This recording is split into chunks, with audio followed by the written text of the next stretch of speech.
엄마, 초보 투자자가 개별 주식보다 ETF로 시작해야 하는 게 더 안전하고 좋은 이유. 설명해 드릴게요. 주식을 살 때 그 기업이 얼마나 돈을 잘 버는지, 빚은 얼마나 있는지, 앞으로 성장할 가능성이 있는지 신중하게 따져야 해. 그런데 기업 분석이 쉬운 게 아니야. 다음 같은 것들을 봐야 하거든. 재무 상태나 경영성과 매출을 파악하는 재무제표를 볼 줄 알아야 해. 빚이 너무 많지는 않은지 부채 비율도 확인해야 해. 앞으로 이 기업이 성장할 산업에 속해 있는지 시장 전망을 봐야 해. 다른 기업들과 비교했을 때 어떤 경쟁력이 있는지 확인해야 해. 하지만 아무리 좋은 기업을 샀다고 해도 예측할 수 없는 일이 터지면 주가가 크게 출렁일 수 있어. 주식은 기업의 실적뿐만 아니라 시장 분위기나 외부 환경에 따라서도 변하거든. 몇 가지 예를 들어볼게. 카카오 주가 폭락 사건. 카카오는 우리나라 대표 IT 기업이고 모바일 메신저 카카오톡을 운영하는 회사야. 그런데 2022년에 카카오페이 경영진이 주식 상장하자마자 대량 매도 먹튀 논란을 하면서 신뢰가 깨졌고 이후 정부 규제로 인해 주가가 크게 하락했어. 처음에는 카카오는 좋은 회사야 라고 생각하고 산 투자자들도 예상하지 못한 일이었지. 두 번째, 테슬라 주가 급락. 전기차 시장을 선도하는 테슬라. 사람들이 미래 성장 가능성을 보고 많이 투자했어. 하지만 일론 머스크가 트위터를 인수하면서 경영에 집중하지 못한다는 논란이 생기고 전기차 수요 둔화, 중국 공장 생산 차질 문제 등이 겹치면서 주가가 한때 반토막이 났어. 기업이 실적이 좋아도 CEO의 행동이나 외부 환경 때문에 주가가 떨어질 수 있는 거야. 결론, 개별 주식은 신중하게 골라도 예상치 못한 이슈로 인해 큰 손실을 볼 수 있어. 그래서 조금 안정적으로 투자하기 위해 ETF를 추천하는 거야. 여러 개의 주식을 하나의 바구니에 담아서 운영하는 펀드야. ETF의 핵심 장점은 여러 기업에 분산 투자 가능해.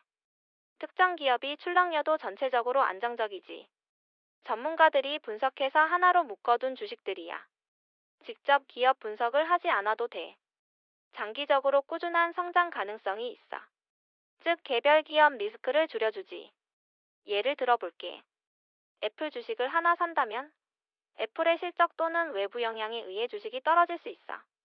하지만 애플을 포함한 여러 기업이 담긴 장바구니, 즉 ETF를 사면 애플이 부진하더라도 다른 기업이 잘하면 손실을 줄일 수 있어. 즉 ETF는 리스크를 줄이면서 안정적으로 투자할 수 있는 방법이야. 그럼 어떤 ETF를 사야 할까? ETF도 여러 종류가 있어. 첫 번째는 시장 전체에 투자하는 ETF, 넓은 범위로 분산 투자하는 ETF야. 대표적으로 타이거 S&P 500 VO가 있는데 미국 대표 500개 기업에 투자하는 ETF야.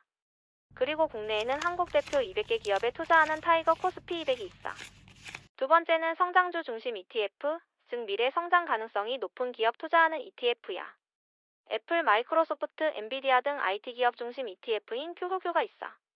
그리고 반도체 기업 중심 ETF, SOXX도 있어. 세 번째, 안정적인 수익을 원할 경우 배당을 받는 ETF도 있지. 배당을 많이 주는 회사 중심으로 모은 미국 배당주 ETF, SCHD가 있어. 국내 상장 해외 배당 ETF, 타이거 배당 다우존스도 있지. 네 번째, 특정 산업 투자하는 테마형 ETF가 있어. 미국 IT 빅테크 기업 투자하는 타이거 미국 테크 탑10. 메타버스 관련 기업 투자하는 타이거 글로벌 메타버스. 이렇게 다양한 ETF가 있고 초보자라면 시장 전체에 투자하는 S&P 500과 같은 ETF로 시작하는 게 가장 좋아. 결론. 개별 주식은 분석이 필요하고 예측하기 어려워. 기업 이슈나 시장 변동성으로 주가가 크게 출렁일 수 있어. 반면 ETF는 여러 개의 주식을 묶어둬서 리스크를 줄여줘. 초보자는 S&P 500 같은 ETF부터 시작하는 게 안전해. 엄마, 처음에는 한두 개의 ETF로 시작해서 안정적으로 수익을 쌓고 나중에 경험이 쌓이면 개별 주식에도 도전해보는 게 좋아.